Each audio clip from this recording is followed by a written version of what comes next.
is not only an environmental issue but also a social phenomenon. This can happen because of economic progress, improvements in technology, and changes in consumption. Habits can harm both of the environment and the people's health. Environmental awareness responds to pollution, leading to changes in education and action to the development of new policies. Environmental awareness by handling individuals and communities inspires them to change their behaviors and mindsets. Having people working towards sustainability use their education, information, and influencing approaches to promote thriving activities. For example, the International Agreement Paris Climate Accord and local policies in the case of plastic use. Having motivated people to find eco-friendly methods. Social movements to take climate conservation efforts and preserve nature are a daily reminder to be aware and promote the reinforcement of pro-environmental laws. The tools I used for this news was previous research about environmental awareness and pollution here in Querétaro, mostly in Sierra Gorda, to see what happens here in Querétaro about that situation. And around me for the social change, I interviewed a professor that has been in ISQ for 15 years if he has seen any changes about environmental awareness. And I also had a talk with another teacher about an environmental project that has been developing in ISQ to see how it is, its progress, and how it's going to be in the future and over the years so the students can make a change. This was some evidence that I could find for the environmental project that was made in ISQ, some proposals and what is pollution and environmental awareness can do, and also my document with the questions of the interviews. The transparency and the consent of the interviews was actually pretty decent. Of course, I went near them and asked them in a really respectful way how can I interview and how they can help me during my project. And they did. They provide me what I needed to know and also the materials for the environmental project here in ISQ. So yeah, I'm going to show you the first interview I did with Professor Jesus that has been here in ISQ for more than 15 years almost. And I'm going to show you a few questions about it, and then I'm going to upload you the entire interview if you want to see it, but here I'm going to highlight the key questions. ¿Cómo has visto evolucionar la conciencia medioambiental en ISQ a lo largo de los años? Mira, yo he visto cambios principalmente en el manejo de basura. Empezaron a implementar primero la separación en orgánica e inorgánica, y después con el tiempo también fueron metiendo cada vez más colores, ¿no? Que el manejo de papel, el manejo de orgánica e inorgánica, de aluminio específicamente, ¿no? Entonces, y eso fue como evolucionando hasta llegar a todas las secciones de la escuela. ¿Ha habido algún proyecto clave que haya marcado un cambio significativo? ¿En cuestión de medio ambiente? Sí. Yo creo que tiene que ver con la pregunta 1. O sea, no sé si fue una iniciativa, me imagino que sí, de alguien en alguna sección. De hecho, te platico que ahorita precisamente acabo de participar en un proyecto de servicio social con alumnos de la sección de preparatoria, en donde precisamente hicieron esta investigación de cómo se manejan los residuos. Ajá, entonces se dieron cuenta cómo se maneja de forma diferente en cada sección, pero al final de cuentas con el mismo fin, pero específicamente de eso. Y al parecer se va a implementar estas políticas o estas propuestas que se crearon en ese proyecto. ¿Has notado la actitud de los estudiantes? Si ha cambiado hacia temas de la contaminación o responsabilidad medioambiental. Sí, yo creo que sí, fíjate, durante 15 años sí he visto como un cambio en la mentalidad, o sea, en el paradigma que tenemos con respecto a los botes. Sin duda nos falta mejorar todavía, pero ya hay una cultura, o sea, ya hay una cultura de separación de basura, hay una cultura de juntar las tapitas, o sea, como que sí noto que hay un cambio de cuando entré hace 15 años ahorita, sí hay una evolución por ese lado. Ok. ¿Cómo contribuyen los profesores a la sensibilización sobre la contaminación en la comunidad escolar? Buena pregunta. Fíjate que cuando entró el profesor Yesir como director hace 8 años, me acuerdo muy bien y estuve muy de acuerdo con esa política que él tuvo y que se ha mantenido. Tan solo ya no pedirles libros a ustedes como estudiantes, ¿no? Claro que ahí hay controversia, ¿no? Porque, pues, híjole, el libro es siempre bueno tenerlo en la mano, ¿no? Sí. Pero él lo que nos decía, uno, estamos ayudando precisamente al medio ambiente. Dos, pues mucho más barato conseguir un libro digital, ¿no? Y si en lo posible nosotros se los podemos ofrecer de forma digital sin que ustedes tengan que tener ese gasto extra, pues mucho mejor. Pero evidentemente ahí hay un cambio ambiental impresionante. Antes me acuerdo que los libros de química, había unos libros así enormes, o sea, que eran de unas Biblias así enormes, y que se quedaban ahí y se iban acumulando, acumulando, y era papel, papel, papel ahí. No quiero decir desperdiciado porque no se desperdicia, pero sí utilizado, que pues eso ahí nada más se va acumulando, ¿no? ¿Qué consejo darías a los estudiantes que quieren contribuir a, sí, a este tema de concientización ambiental en la escuela? Mira, acabas de decir una palabra importantísima, la concientización. Yo creo que un hábito en una persona se crea desde la conciencia. Si tú no sabes para qué lo haces, no lo vas a hacer, o lo vas a hacer una o dos veces. O sea, yo la primera, que no es una cuestión de acción, es una cuestión de investigación, de para qué lo hacemos. Empezaría invitando a las personas que tengan esta iniciativa a crear una conciencia real en la gente. Y ya después se empieza a implementar como las acciones, los planes y todo lo demás. Entonces sería la principal recomendación, porque te digo, si he visto algo en fracaso, es porque la persona no tiene el hábito. Y el hábito se construye primero desde una conciencia. Entonces tu consejo sería en sí crear el hábito. Crear el hábito con una muy buena campaña de concientización, y a los alumnos en particular, pues, híjole, es complicado decirlo, pero pues que se pongan a investigar por sí solos. O sea, realmente, Sí. ¿quién lo hace? O sea, yo te pregunto, de 10 alumnos, ¿cuántos crees que investiguen sobre este tema? O sea, yo te diría difícilmente uno.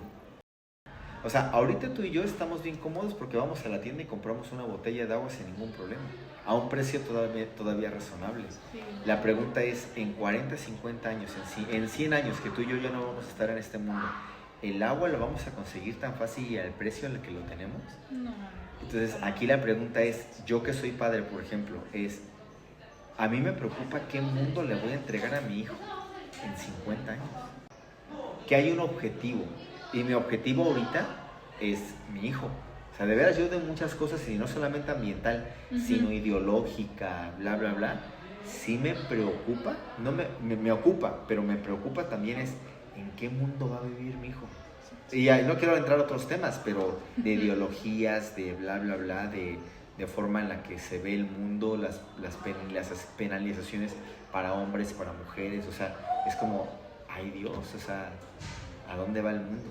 ¿No? Entonces yo creo que si se llega al problema desde una conciencia de preguntarte qué mundo le vamos a entregar a próximas generaciones, ahí hay una esperanza de que las cosas se hagan por conciencia y no porque alguien llegue a imponértela, ¿no? Entonces ese yo creo que es mi modus de ver las cosas. So you heard Professor Jesus.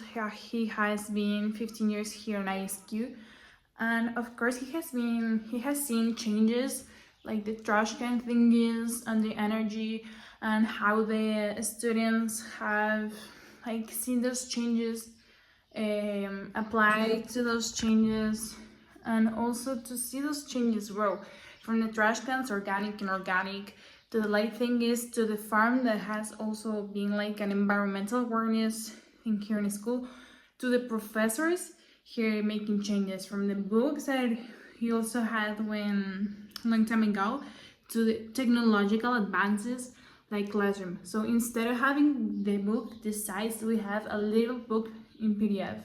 So yes, those technological advances are huge.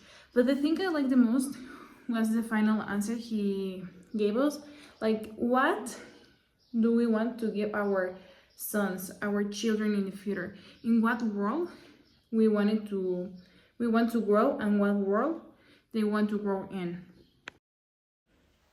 So for my second research, I went with Miss Andy, as she was one of the teachers in charge of the environmental project ISQ 2025, that it was actually linked with the social service.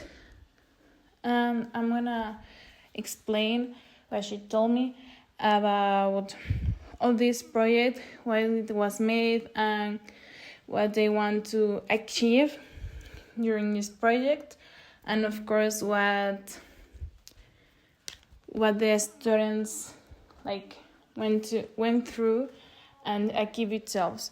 So for the first questions was like, if ISK implemented the environmental policies, and same as usual, the trash cans, the pet boxes, and the tapitas, and all those changes on all those years made ISQ the first green school, the first green school here in Mexico, recognized by UNESCO. Then, if there was any support by the administration and directives here in ISQ, and the answer was yes. It was an economically supported by Ms. Blanca. As we all know, Ms. Blanca always wants the best for their students. Then, if we have any challenge, of course, by the students, like how the students want to learn this, how the students can make a change, like investigating this. So basically the answer was the lack of environmental education, because it is a subject here in ISQ, but not in all the sections. And the last, I'm gonna quote her. No es un cambio tangible, más una proyección. Propuestas del tope, rondas y del papel, cambia la mentalidad. What she meant was all those proposals we made in the social service was not only for a change to make with us, but a mentality thinking how we can improve in the environmental awareness change, and how we can teach it not only to us but around us, because she also told us like there's no one who's going to make a change if someone do an action, if someone does something. Last but not least, I did the research about worldwide pollution and environmental awareness previously to the interviews, and of course a case here in Sierra Gorda, Querétaro. And what I investigated, how pollution arrived here in the world, or how it has impacted the world since recent years. For example, since the Industrial Revolution, how these industrialized industries have polluted the world, specifically the air, causing pulmonary diseases and causing more than 7 million premature deaths. And as WHO guidelines said, 99% of the air of the world is polluted air. Like, none of the air in the world it's clean, it's healthy for us to breathe. And how the initiatives for 2050 are going to be, how are going to improve it. And lastly, for the case study in environmental activism in Querétaro, is how people want to deal more with environmental problems here in Sierra Gorda, like ecological groups, how can they do it, how can they preserve the biosphere and supporting reforestation, like being a green area again, and being one of the most visited places based on green areas in Querétaro.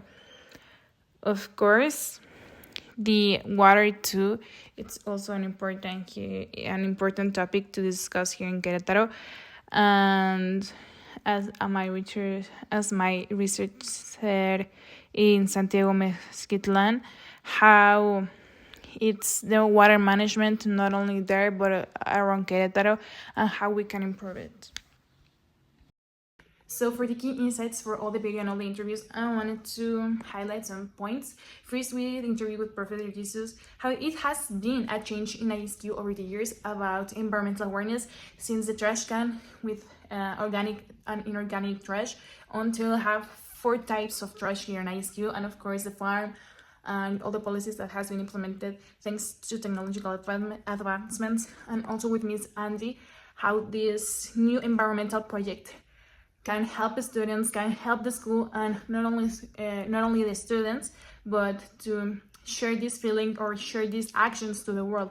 Like, not only to keep it to themselves, but being curious about the subject and share it to the world, not only to hear an ISQ, and not only being as a social service thing. And lastly, how we can improve the world, not only, as I said, here in our community, but worldwide, because we are basically in danger and we may die and we don't know what to do, so we need to think something fast. We need to think fast because our time is running up.